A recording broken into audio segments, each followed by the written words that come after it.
This is The Scoop for Wednesday. I'm Josh Holton with the WMNF News headlines. A University of Florida research team is making strides toward developing a universal cancer vaccine.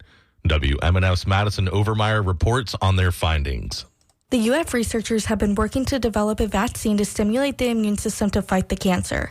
They created a generalized mRNA vaccine and paired it with common anti-cancer drugs to prompt a strong immune system response. In a mouse model study, the vaccine increased the tumor-fighting effects of immunotherapy. They observed that using the vaccine to activate immune responses could prompt T cells to multiply and kill the cancer. Elias Sayers, senior author and UF Health pediatric oncologist, says with a universal approach, it can activate a response that other treatments like immune checkpoint inhibitors, personalized vaccines, or T cell therapy can then build upon. If a patient's diagnosed with cancer and you're profiling their tumor using, heavy next generation sequencing bioinformatics, and manufacturing a customized vaccine or a customized immunotherapy, that's months. It's months a patient doesn't have, quite frankly.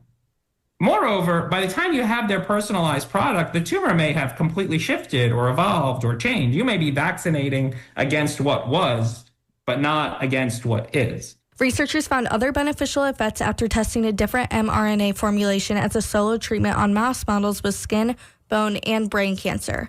In some models, the tumor was eliminated. The research team is beginning the early stages of human clinical trials. Madison Overmeyer, WMNF News.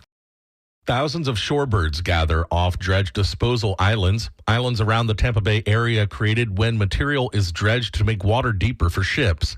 WMNF's Chris Young reports that environmental and port leaders are trying to create a balance between wildlife and industry.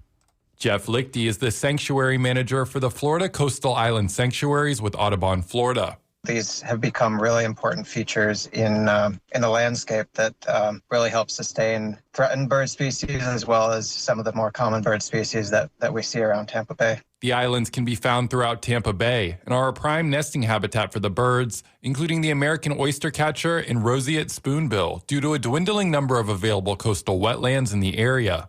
Lichty highlights two small islands in the middle of Port Tampa Bay called 2D and 3D that see black skimmers, which are classified as climate endangered by Audubon. Christopher Cooley, Director of Environmental Affairs for Port Tampa Bay, says the port has partnered with wildlife agencies and the Florida Audubon to create a balance between industry and wildlife. But that balance hasn't come without challenges. He says a major dredging project starting in the next couple of years will likely continue into bird nesting season. There's a balance between industry and the environment, and we try every day and strive every day to make that a good balance. Cooley says they may put out sound deterrents and vegetation to prevent birds from nesting during construction. Chris Young, WMNF News.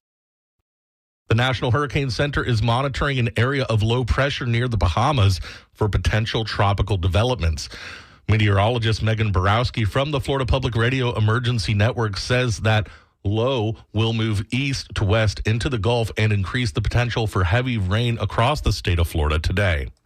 Right, so there's an area of low pressure and a swath of tropical moisture just to our east over the Bahamas, and it will move over our state today. Now, it's only after the low moves into the Gulf and away from Florida that it could develop into a tropical system. But that's not to say we won't experience any impacts. There's a lot of moisture associated with the low, and as it pushes from east to west across our state today, it should enhance the potential for storms to become much more widespread and more intense than our typical afternoon summertime sea breeze storms. Rainfall rates could exceed 2 inches an hour this afternoon, and local flooding and ponding will increasingly become a concern, especially in areas that got heavy rainfall yesterday and in spots where storms trained today.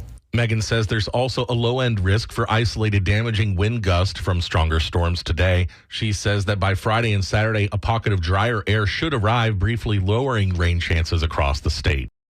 Thunderstorms today with highs in the upper 80s. More storms tonight with overnight lows in the mid-70s. More stormy weather tomorrow with highs in the lower 90s. I'm Josh Holton with the WMNF News headlines. This is The Scoop, recorded at WMNF Tampa.